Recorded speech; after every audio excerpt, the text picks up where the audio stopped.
దేశం మొత్తం పుట్టెడు శోకంలో మునిగిపోయింది. నువ్వు హిందువా కాదా అని చెప్పి అడిగి మరీ చంపేసిన విధానం చాలా చాలా దారుణంగా ఉంది. ముఖ్యంగా ఆంధ్రాకి సంబంధించి దాదాపు ఇద్దరు కుటుంబాలతో సహా వెళ్ళిన ఇద్దరిని చనిపోయిన 27 మందిలో కూడా ఇద్దరు ఆంధ్ర ప్రాంతానికి చెందిన వాళ్ళు కూడా ఉన్నారు. వాళ్ళని అడిగింది మీరు హిందువులా కాదా అని చెప్పి వారి కుటుంబాల ముందే, వాళ్ళ పిల్లల ముందే, వాళ్ళ సహధర్మచారుల ముందే మ్యాగజైన్ ఎంటీ చేశారు, తల లేకుండా చేశారు.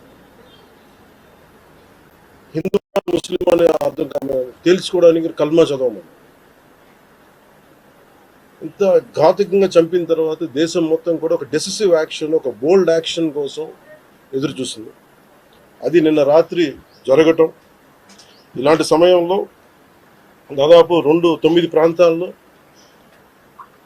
15 కిలోమీటర్ల నుంచి దాదాపు 200 కిలోమీటర్ల లోపల వరకు వెళ్ళి భారతదేశ సైన్యం అక్కడున్న మిలిటరీ ఎస్టాబ్లిష్మెంట్స్కి దాడి చేయకుండా, అక్కడున్న సివిలియన్ క్యాజువాలిటీస్ లేకుండా కేవలం ఎవరైతే ఉగ్రవాద సంస్థలు ఉన్నాయో, ముఖ్యంగా ఈ 3 సంస్థల మీద ప్రత్యేకించి దాడులు జరపడం, వాటిని ధ్వంసం చేయడం నిజంగా ఇది భారతదేశం ప్రతి ఒక్కరూ హర్షించదగ్గ విషయం. ఎందుకంటే 90s నుంచి కూడా కశ్మీర్ అనేది మనకి ఎప్పటి నుంచి Kashmir is an integral part of our nation, as undeniable fact అది. కానీ ప్రత్యేకించి ఈ ఉగ్రవాద మూకలు, పాకిస్తాన్ ప్రేరేపిత ఉగ్రవాద మూకలు, ఇది 90లో కూడా ఇలాగే కశ్మీరీ హిందూస్ని కశ్మీరీ పండిట్స్ని చంపేశారు. ఇట్లాగే చంపేసి కొంతమంది గతంలో కూడా చంపేసి అలాగే వాళ్ళని అంత్యక్రియలు చేయడానికి వాళ్ళని శ్మశానానికి తీసుకెళ్తే అక్కడ కూడా మిగతా కొంతమంది హిందువులను చంపేశారు. సో హిందువుల మీద దాడి అనేది ఇది అనాదిగా జరుగుతూనే ఉంది. కానీ I think it is a right time to take a decisive and bold action.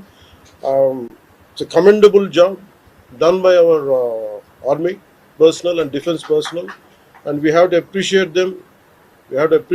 We'll stand by them under the leadership of Honorable Prime Minister Modi ji. We will stand by you, sir, and whatever you have taken, whatever decision, bold decision you take, we're going to stand by you. We are with you. Idi at the same time ప్రత్యేకించి it's the time of war, not a full-blown war, but it is a protracted war which will continue for a long time.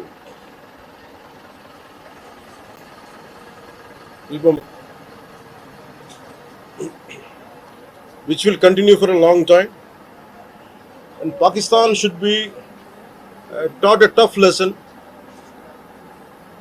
because they are the ones who are harboring these terrorists.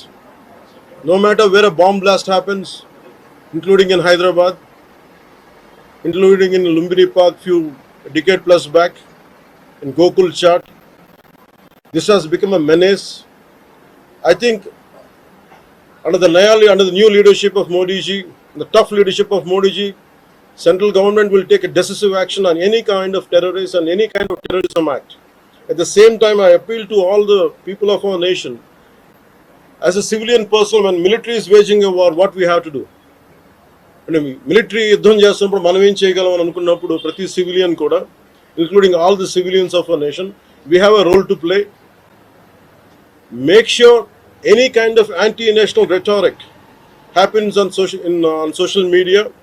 Make sure you give a counter attack. Make sure they'll be brought to justice. Make sure you'll be conveyed to the relevant cybercrime departments. And also, please make sure we'll file cases on them.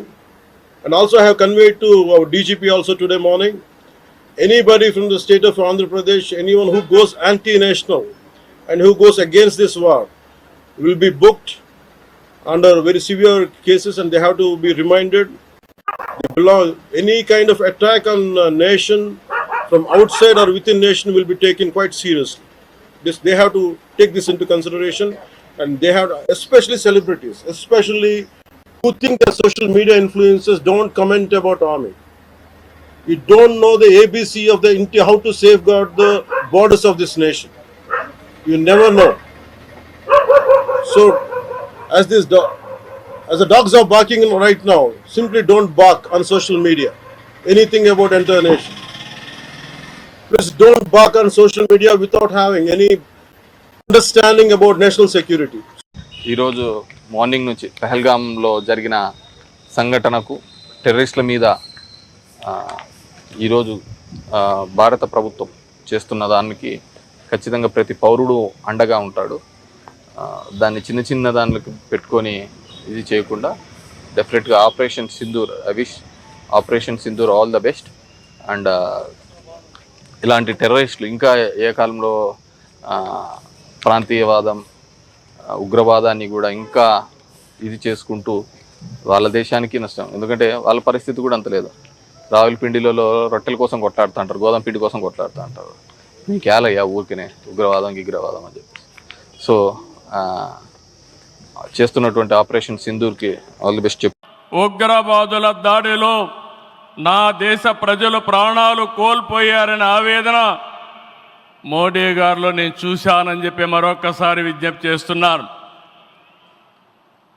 అందుకే ఈ సందర్భంగా మీ అందరి తరపున వారికి విజ్ఞప్తి చేస్తున్నాను. ఉగ్రవాదాన్ని అణిచివేయడానికి ప్రధాని మోడీ గారికి కేంద్ర ప్రభుత్వం తీసుకునే ప్రతి చర్యకు మేము అండగా ఉంటామని ప్రతిజ్ఞ చేస్తున్నాం. Today I am proudly saying, right time, right leader for the nation, that is Narendra Modi ji. Very strong leader, balanced leader. Prapancham mottam, all over the world, people are accepting his leadership. That is the greatness of Narendra Modi ji. All these things, all of us have to understand. ఒక్క పాకిస్తాన్ కాదు, 100 పాకిస్తాన్లు వచ్చినా భారతదేశ నేలపై మొలిచిన గడ్డి కూడా పీకలేరు. 100 పాకిస్తాన్లకు సమాధానం చెప్పే ఒక్క మిసైల్ మన దగ్గర ఉంది. ఆ మిసైల్ ఏంటో తెలుసా? నమో గౌరవ ప్రధానమంత్రి నరేంద్ర మోడీ గారు. సింహం ముందల ఆటలు ఆడకూడదు, ఆడితే ఏమవుతుంది? మన సింహం నమో కొట్టే దెబ్బకి వరల్డ్ మ్యాప్లోనే పాకిస్తాన్ అని మిస్సింగ్ రావటం ఖాయం. ఈరోజు పాకిస్తాన్ ఆర్మీలో పనిచేసేవారు కొంతమంది రాజీనామా చేశారు, కొంతమంది సెలవులు పెట్టిపోయారు. దట్ ఈస్ మన నమో కొట్టే దెబ్బకి పాకిస్తాన్ దిమ్మ తిరుగుతాం ఖాయం. ఈరోజు నేను గర్వంగా చెప్పగలుగుతున్నా, ఎంటైర్ నేషన్ స్టాండ్స్ విత్ మన నమో.